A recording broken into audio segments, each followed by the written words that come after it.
Hello everybody and welcome to today's video. काफ़ी important announcement है, जिस चीज़ का आप बहुत टाइम से इंतजार कर रहे हैं वो टाइम आ चुका है। जिस चीज़ की वजह से मोस्टली स्टूडेंट्स इटली में स्टडी करने आते हैं, उस चीज़ का न्यूज़ जो है वो आ चुका है। So yes, fully funded scholarship या फिर आप रीजनल स्कॉलरशिप कह लीजिए, उसकी कॉल जो है ओपन होना स्टार्ट हो चुकी है। जैसे मैंने पहले भी ऑलरेडी आपको इंटीमेट कर चुकी थी लास्ट मंथ की स्कॉलरशिप की कॉल कभी भी जून में स्टार्ट हो जाएगी ओपन होना, और ओपन भी हो चुकी है। तो कौन कौन सी कॉल ओपन हो चुकी है, तो अभी जब मैं ये वीडियो बना रही हूँ तो लाचो डिस्को स्कॉलरशिप की कॉल, एडुसू पविया की कॉल और उसके साथ साथ डीएसयू मिलान की कॉल भी है वो आ चुकी है। अभी जो कॉल्स आई हैं वो इटालियन लैंग्वेज में ही आई हैं, यानी अभी ट्रांसलेशन उसका अवेलेबल नहीं हुआ है, तो आपको गूगल ट्रांसलेट यूज करना पड़ेगा। गूगल ट्रांसलेशन भी काफी ज्यादा स्पेसिफिक आंसर्स नहीं दे रहा है, लाइक बहुत ही ज्यादा अच्छे तरीके से ट्रांसलेट नहीं कर पा रहा है। तो क्या करना चाहिए उसके लिए मैं वीडियो बना रही हूँ। शॉर्ट्स में जो इंपॉर्टेंट चीज़ें होंगी वो आपको मिलती जाएंगी, वो आप देख सकते हो।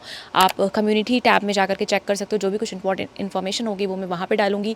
एब्रॉड स्टडी इन्फो पे आप ब्लॉग भी पढ़ सकते हैं, आप मेरे साथ 1-to-1 सेशन भी ले सकते हैं, कैसे अप्लाई करना है, किन किन चीज़ों का ख्याल रखना है। ओके, ऑफकोर्स अभी सारी जो स्कॉलरशिप की कॉल है वो एक बार में पढ़ना इतनी जल्दी मुमकिन नहीं है, वो भी क्योंकि वो इटालियन में है। लेकिन अभी जो मैंने कॉल पढ़ी है, जो ऊपर से अभी डिटेल्स पढ़ा है मैंने, उसमें एक चीज़ मुझे डिफरेंट मिली है, वो ये है कि अनफॉर्चुनेटली इस बार मेरिट रिक्वायरमेंट भी है। यानी एडुसू पाविया की स्कॉलरशिप की अगर हम बात करें तो कम से कम 70% आपके होने चाहिए आपके प्रीवियस एजुकेशन में, अगर आप चाहते हैं कि आप एलिजिबल हो स्कॉलरशिप के लिए। और ऑफ कोर्स उसके साथ साथ जो हमेशा से रिक्वायरमेंट रही है इनकम की, वो रिक्वायरमेंट रहेगी ही रहेगी। और एक स्पेसिफिकली इसमें लाइन मेंशन है कि आप भले ही स्कॉलरशिप के लिए अप्लाई कर रहे हैं, लेकिन जो वीजा के लिए आपको अमाउंट दिखाना है अराउंड 6000 यूरो, उतना तो मिनिमम आपके अकाउंट में रिफ्लेक्ट होना चाहिए। मतलब ऐसा नहीं है कि आप इनकम में 5000 6000 रुपए या फिर जो भी आपकी कंट्री में, हिंदी में बात कर रही हूँ तो इंडियंस देखेंगे, बट ओके बांग्लादेश के भी स्टूडेंट देख सकते हैं, नेपाल के भी और फिर पाकिस्तान के भी। सो उतना आपको रहना चाहिए उतने अकाउंट में। ओके, अगेन स्पेसिफिकली अभी एक एक कॉल की तो मैं इन्फॉर्मेशन आपको नहीं दे पाऊंगी अभी, लेकिन जैसे जैसे टाइम होगा वैसे वैसे मैं वीडियोस बनाती जाऊंगी और आप मैं सेशन बुक कर सकते हो, उसमें मैं आपको सब कुछ बता सकती हूँ। एप्लीकेशन करने में आपको कोई भी दिक्कत आ रही है, मैंने अभी रिसेंटली स्टार्ट किया है सर्विस प्रोवाइड करना ऑल्सो ऑन स्कॉलरशिप, तो स्पेसिफिकली कॉल आप बुक कर सकते हैं स्कॉलरशिप के लिए। तो इसमें क्या होगा, आपको 2 सेशन मिल जाएंगे। पहले सेशन में आप बेसिक डिटेल्स वगैरह पूछ सकते हैं, आप स्कॉलरशिप का जो भी डॉक्यूमेंट्स होगा वो पूछ सकते हैं, फिर जो भी आपको पूछना है वो पूछ सकते हैं, मैं बस आइडिया दे रही हूँ। और जो दूसरा वाला आपका रहेगा, जो कॉल होगा दूसरा वाला मेरे साथ, उसमें आप क्या कर सकते हो, कुछ आप एप्लीकेशन कर रहे हो, उसमें कोई दिक्कत आ रही है, कुछ प्रॉब्लम्स आ रही है, तो आप वो पूछ सकते हो उस टाइम पे। तो ये आप चेक कर सकते हो। अगेन टॉपमेट पे जाकर के डिस्क्रिप्शन में आपको इसका जो लिंक है वो मिल जाएगा। इसके अलावा नॉर्मल सेशन में बुक करना है 1-to-1, लेकिन of course not related to scholarship, like कि आप एप्लीकेशन खोल के बैठे हैं सामने और मुझे कह रहे हैं कि एप्लीकेशन करवा दो। ओके, वो चीज़ नहीं होगी, बट आप क्वेश्चंस जो भी है वो पूछ सकते हैं। Okay, again come back to the details of scholarship. तो मैं आपको ओवरऑल बता देती हूँ स्कॉलरशिप में क्या क्या ध्यान देना है, कॉल में क्या क्या चीज़ों का ध्यान देना है। सबसे पहले कॉल में ध्यान देना है किस ईयर का डॉक्यूमेंट मांगा जा रहा है, क्योंकि डॉक्यूमेंट ही नहीं होंगे तो फिर कैसे अप्लाई करोगे स्कॉलरशिप के लिए। तो कौन से ईयर के डॉक्यूमेंट मांगे जा रहे हैं, कौन कौन से डॉक्यूमेंट मांगे जा रहे हैं, कुछ एडिशनल रिक्वायरमेंट तो नहीं आई है इस बार। ऑफ कोर्स डेडलाइंस क्या है डॉक्यूमेंट अपलोड करने की, डॉक्यूमेंट्स कुरियर करना है, डॉक्यूमेंट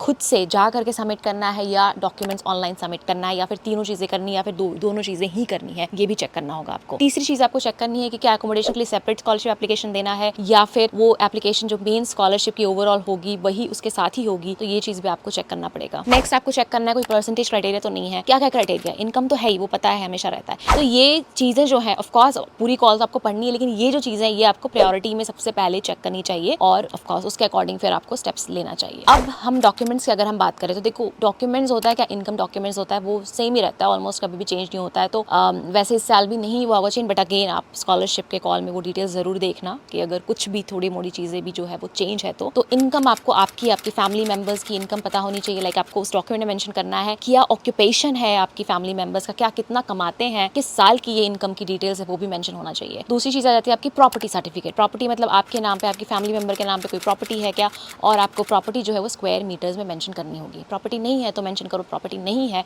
और आप रेंटेड प्रॉपर्टी में रहते हो। एक और चीज कुछ लोग पूछते हैं, लोन है अगर प्रॉपर्टी पे तो क्या करना है। अगर लोन है तो मेंशन कर दो कि इस प्रॉपर्टी पे हमारा लोन है और पर मंथ हम इतना लोन देते हैं। ना ये सब डिटेल्स क्यों जरूरी होती है, डिटेल इसलिए जरूरी होती है कि जितना आप अच्छे से डिटेल्स देते हो, जितनी डिटेल में आप इन्फॉर्मेशन बताओगे उनको, फैमिली मेंबर्स की, उनके ऑक्यूपेशन की, उनको आपकी इनकम, आपकी इकोनॉमिक सिचुएशन को कैलकुलेट करने में उतना ही ईजी होगा। तो अब इकोनॉमिक कैलकुलेशन से मुझे एक चीज का ध्यान आया, that is called EJ document. EJ भी आपको चेक करना है, क्या ईजे आपको अपलोड करना है, क्या ईजे आपको आप बिना ईटीआई बना सकते हो, क्या आपको जो स्कॉलरशिप बॉडी है वो हेल्प कर रही है ऑनलाइन ईजे बनाने में, तो ये डिटेल्स भी आपको चेक करनी पड़ेगी। ओके, सो ऑफ कोर्स मैं वीडियोस डिटेल में जरूर बनाऊंगी, वैसे लास्ट ईयर के भी मेरी डिटेल वीडियो है लाचुरिस्को पे, एडूसू पे, मेसीना यूनिवर्सिटी की जो स्कॉलरशिप, एरसू स्कॉलरशिप उस पे, तो आप वो वीडियो भी चेक कर सकते हो। बट अगेन मैं सारी ये जो स्कॉलरशिप्स हैं उस पर भी मैं वीडियोज़ बनाऊँगी, और हो सकता है मैं भी कि मैं मतलब लाइव आऊँ, लाइव में आप जुड़ सकते हो, या जो मेम्बर्स होंगे यूट्यूब में उनके लिए रहेगा स्पेशल कि एप्लीकेशन हम मिल करके करेंगे। सो गाइज या thank you so much for watching the talent diaries. और जो भी सेशंस वगैरह है, जो भी डॉक्यूमेंट्स से रिलेटेड आपको स्कॉलरशिप के डॉक्यूमेंट्स बनवाने हैं, तो आप कॉन्टैक्ट कर सकते हैं लिंगुआ ट्रांसलेटर को, डिस्क्रिप्शन में आपको लिंक मिल जाएगा।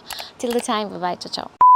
सॉरी गाइज, एक एडिशन करना था, मतलब इटालियंस के बारे में जान लो। मैं एक्चुअली अभी स्टडी रूम में हूँ, लाइक बिब्लियोथेका लाइब्रेरी में हूँ बेसिकली। और ये एरिया जहाँ से स्टूडेंट आ रहे हैं जा रहे हैं, लिटरली एक लड़का 2 मिनट तक खड़ा था मेरे इंतज़ार में कि मैं कब फिनिश करूँगी। मैंने ध्यान नहीं दिया, मैंने एकदम से देखा कि अरे वो तो खड़ा है। लाइक मतलब कितने अच्छे हैं यार ये लोग। और लोग जा भी रहे हैं तो बोल रहे हैं कि सॉरी मैंने तुम्हारा वीडियो डिस्टर्ब किया। मतलब सॉरी तो मुझे होना चाहिए ना, देखो मैं रास्ते में, लाइक लिटरली रास्ता है ये। लेकिन आई मीन यहाँ पे जैसे जिसको ना बोल के पढ़ाई करनी है, बोल के चीज़ें याद करनी है, तो वो यहाँ पे गार्डन में बैठ के पढ़ाई कर रहा होगा अभी। आज सैटरडे है फिर भी, क्योंकि अभी एग्ज़ाम्स के टाइम है। और इस साइड लाइब्रेरी है, जिसको लाइब्रेरी में पढ़ना है, लाइब्रेरी नहीं स्टडी रूम। लाइब्रेरी अलग चीज़ हुई जहाँ पे आप बुक्स ले सकते हो। स्टडी रूम्स मतलब जहाँ पे बुक्स नहीं मिलेंगे, लेकिन आप बस बैठ के प्लेस है जहाँ पे आप स्टडी कर सकते हो। तो जिस स्टडी रूम में मैं हूँ यहाँ पे ये 11:30 बजे तक खुली रहती है, तो यहाँ पे आप रात तक रह सकते हो। और मैं आज रात तक यहाँ पे रुकने वाली हूँ। सो ये वाला एरिया है जहाँ पे लोग बाहर बैठ करके भी, लाइक जिसको बोल बोल के रिवाइज़ करना है वो यहाँ पे ये लोग करते हैं। Anyway, it was just an extra information. Bye bye.